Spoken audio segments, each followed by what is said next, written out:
Kardec, portanto, vai enfrentar o materialismo marxista, porque um pouco antes, Karl Marx havia apresentado a sua doutrina. Ele era discípulo de Spencer, o materialista inglês, e estava também na Inglaterra.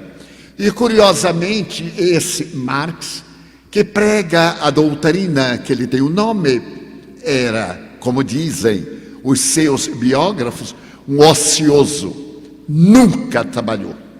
Viveu sempre às expensas da esposa, que era rica. E, no entanto, prega uma doutrina revolucionária que tem levado o mundo à falência, baseada em uma estrutura de natureza ética e falsamente científica. Primeiro, ele não era um filósofo, era um economista. Talvez ele entendesse um pouco de economia, mas não entendia nada de filosofia. Sendo discípulo de Spencer, ele coloca no seu tratado O Capital a melhor maneira de devastar um povo. E um dos itens principais é destruir a família, degradar a sociedade, para que se percam os padrões éticos, como estamos vendo no Brasil. Especialmente quando a digna ex-presidente da República apresentou um projeto a respeito da liberdade infantil de escolher o sexo que deseja ter.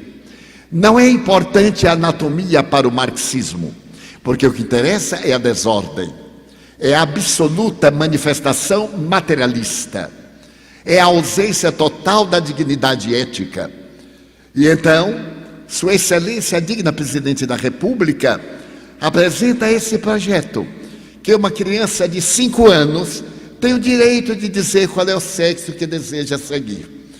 E, naturalmente, na escola, os professores deverão respeitar-lhe a identidade psicológica e não a identidade orgânica. E não deixa de ser ridículo. Que discernimento tem uma criança de 5 anos sobre sexo, que é apenas um aparelho excretor, porque não existem hormônios. O sexo ainda não está definido, sem dúvida. Mais tarde, no período da adolescência, quando a glândula pineal libera determinados hormônios e aparecem os órgãos anexos da sexualidade, é que surgem os conflitos da adolescência. É o momento em que o indivíduo, também desequipado de informações culturais, opta por esta ou aquela forma de expressar os seus sentimentos.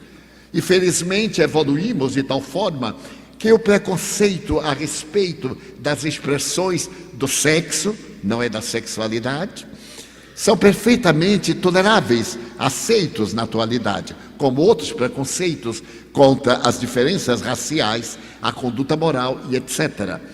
Mas é de surpreender-se que uma pessoa que se diga religiosa possa admitir uma situação dessa natureza.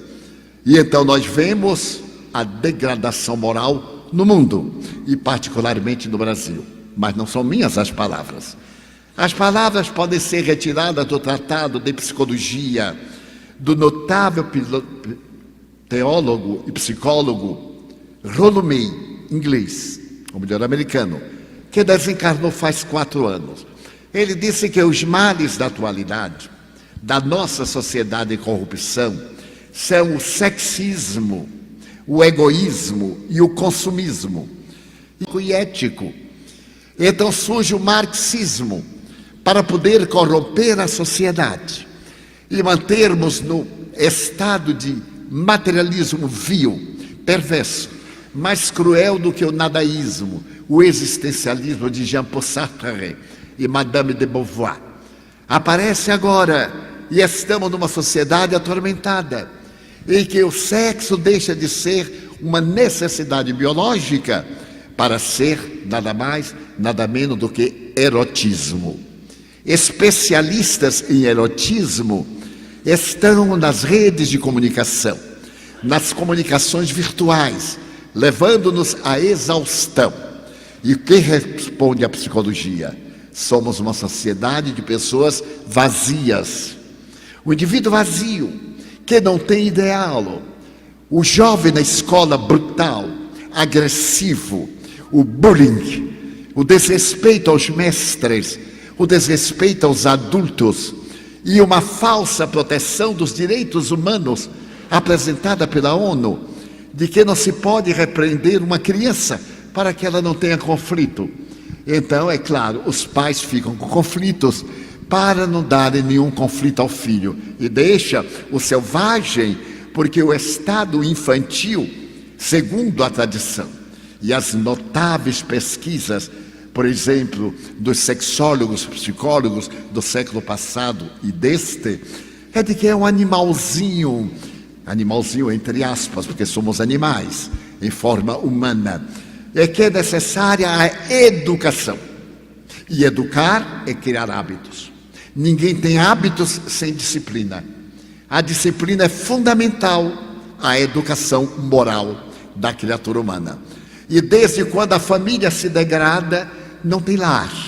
E nós vemos hoje a escola transformada num campo de batalha, com exceção das escolas militares no Brasil. Por quê? Disciplina.